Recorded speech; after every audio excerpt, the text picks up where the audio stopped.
tout ce que l'Éternel veut, il le fait, dans les cieux et sur la terre, dans les mers et dans tous les abîmes. Amen. Amen. Voilà une déclaration que moi je qualifie de magnifique. C'est une déclaration rassurante. En principe, elle devrait tous nous rassurer.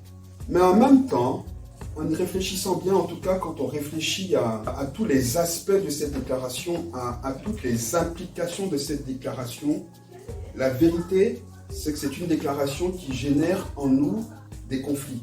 Simplement parce que personne de nous ne se réjouit à l'idée de savoir que quelqu'un d'autre dirige sa vie. Donc en même temps qu'on dit à Dieu, dirige ma vie, en même temps, tout à l'intérieur de nous dit le contraire. Parce qu'on n'aime pas ça. Parce que justement, contrôler la vie de quelqu'un, ça veut dire ne laisser aucune liberté dans notre esprit à la personne. Et donc en vérité, quand on dit à Dieu, dirige ma vie, on est en train de dire, Seigneur, prends ma liberté en vérité. Mais la liberté est un mot si cher à l'homme.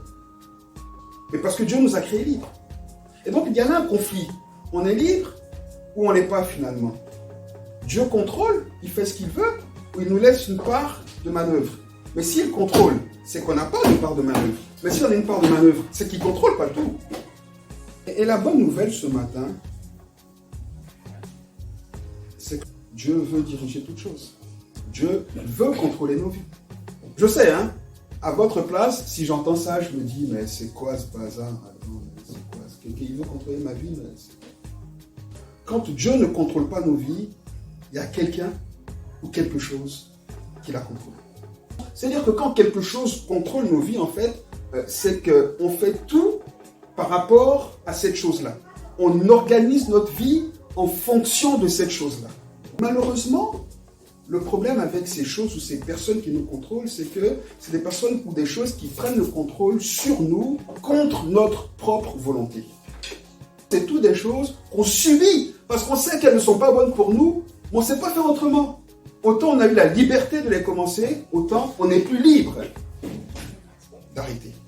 Et c'est justement à cause de cette réalité que Dieu veut contrôler nos vies. En nous créant, Dieu a voulu que nos vies soient contrôlées, mais par lui.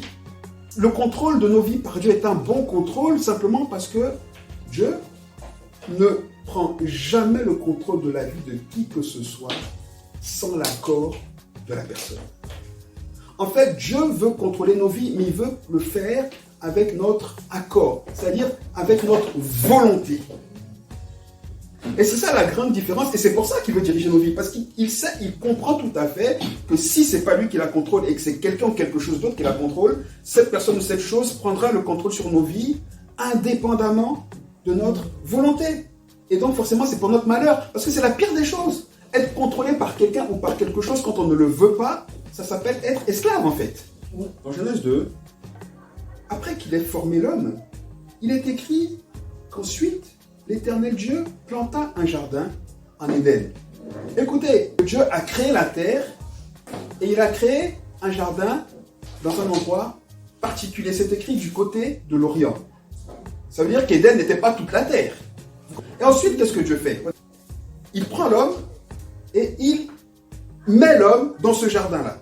Qu'est-ce que ça nous dit de Dieu? Ça nous dit déjà que quand il nous a créés, il nous a placés dans un endroit sécurisé pour avoir le contrôle sur nos vies. De la même manière que les parents, là, on mettrait nos enfants dans un parc parce qu'on sait qu'ils pourraient aller toucher des choses dangereuses. Pourquoi est-ce qu'on le fait? Pour le protéger. Pourquoi on veut le protéger? Parce qu'il n'est pas capable de se protéger tout seul. Et donc, quand on le protège finalement, est-ce qu'on le laisse libre? Non.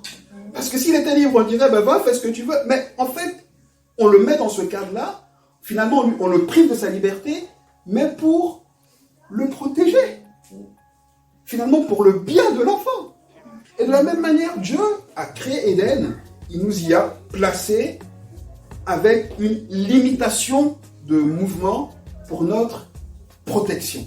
Donc la première chose que ce texte nous dit, c'est que Dieu a posé des limites à notre liberté. Oui, parce que Adam et Ève, ils ne sortaient pas d'Éden.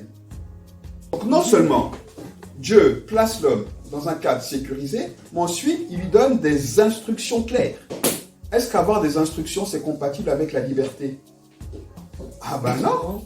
D'ailleurs, pourquoi quand on est chez nos parents et qu'on grandit, on dit oh, vivant que je quitte là, on dit je serai libre. Pourquoi? Parce que chez les parents, il y a des restrictions.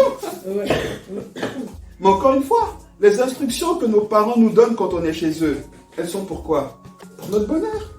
Un bon parent, quand il met un cadre, il donne des instructions, c'est pour le bien de l'enfant, c'est pour le développement de l'enfant, c'est pour le bonheur de l'enfant.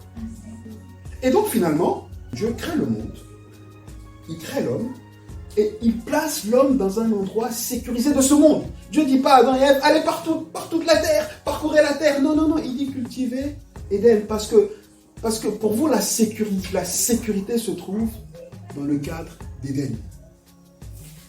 En d'autres termes, si vous sortez d'Éden, vous êtes insécurisé. Non seulement dans Éden, mais soumis aux instructions. En d'autres termes, si vous sortez des instructions, vous êtes insécurisé, c'est ce qu'il dit. Vous pouvez manger de tous les fruits, sauf celui-ci. Car le jour où vous en mangerez, vous mourrez. Mais en même temps, et ce qui est extraordinaire, justement, quand Dieu se donne cette instruction, il est en train de dire, je vous limite, mais en même temps, je vous laisse libre. Parce que si Dieu n'avait pas laissé la liberté à Adam et Ève, est-ce qu'ils auraient mangé du fruit? Non, parce que Dieu a dit, n'en mangez pas, mais ils avaient la liberté d'en manger ou pas. Donc on ne peut pas dire que Dieu nous prive de liberté. Il veut nous contrôler, mais avec notre propre volonté. Et c'est ça la vraie liberté.